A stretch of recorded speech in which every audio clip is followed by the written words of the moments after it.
所以政问这个实验将会继续下去，希望大家密切注意政问的第2季，让我们一起改变台湾。大家晚安，我是张子。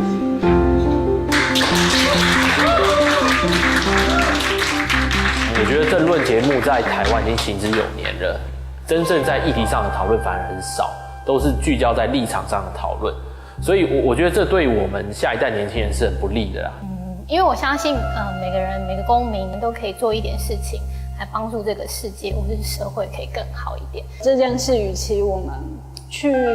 一个是对社会抱怨，对媒体的抱怨，那不如起而行，甚至丢下一些什么，看看周边会不会有一些变化跟共识。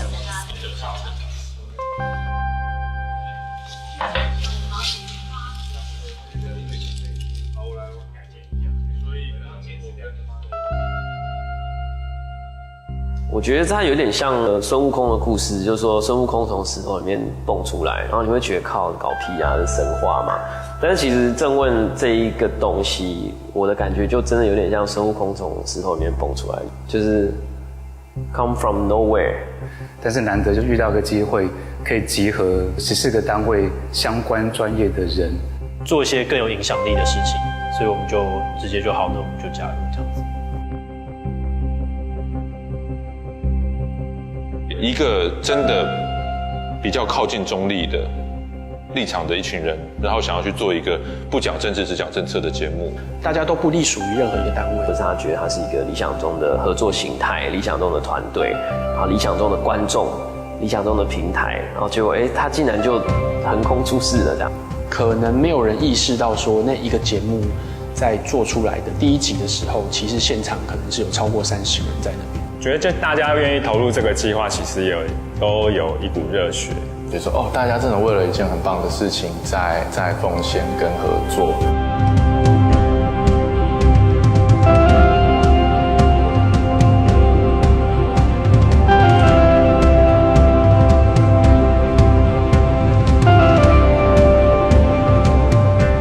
每个团队都非常的有他的热忱，每个团队对于现况都有他们自己的想象。我们怎么达到一个共识？人多当然意见都多，可是我们很难的都能够把这艘船，能够把它一致的往前开，而不是互相去牵制。我觉得最难忘的事情就是我们拍完柯市长的第1天的那个会议，这个开会大家可以这么直接啊，这是一个这是我觉得很不错。对这个汤臣我非常失望。对，不用改革，这个都问，这前面有问过，后面有问过，都是不会成功，因为那个跑很快。我觉得有可能是拐个圈，然后去提。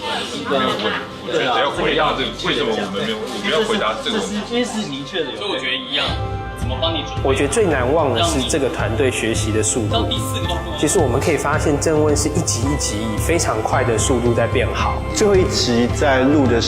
完的时候，心里面是蛮激动的。所有的朋友跟团队，大家这么无私的来做这么一件事情，只是希望促进台湾有更好的一个公共讨论。隐约的借由这个节目，我看到幕前或幕后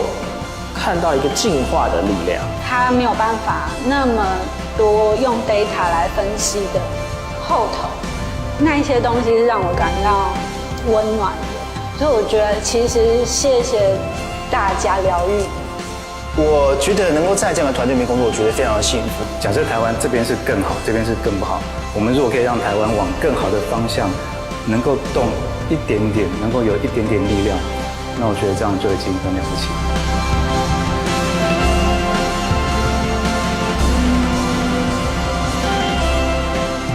我还是期待，就是说第2季能够保持初衷，问 hard questions。不管我们往哪一个方向去，但那个初衷应该都是要产出对这个时代或下一个10年台湾有意义的 content。你要做出影响力的时候，就是你必须要有那个量。而且台湾其实很多问题都不会只有一种解决方法，各种问题我们都能邀请不同的人提出他的看法，然后去让台湾更多的人民可以去思考。到底你要选择什么样的声音？我相信每个声音都有它珍贵的一个价值所在，所以我觉得政问的挑战在于政问要一直做下去，让台湾的每一个人都可以去用一个冷静的声音，我们去讨论台湾的未来是什么。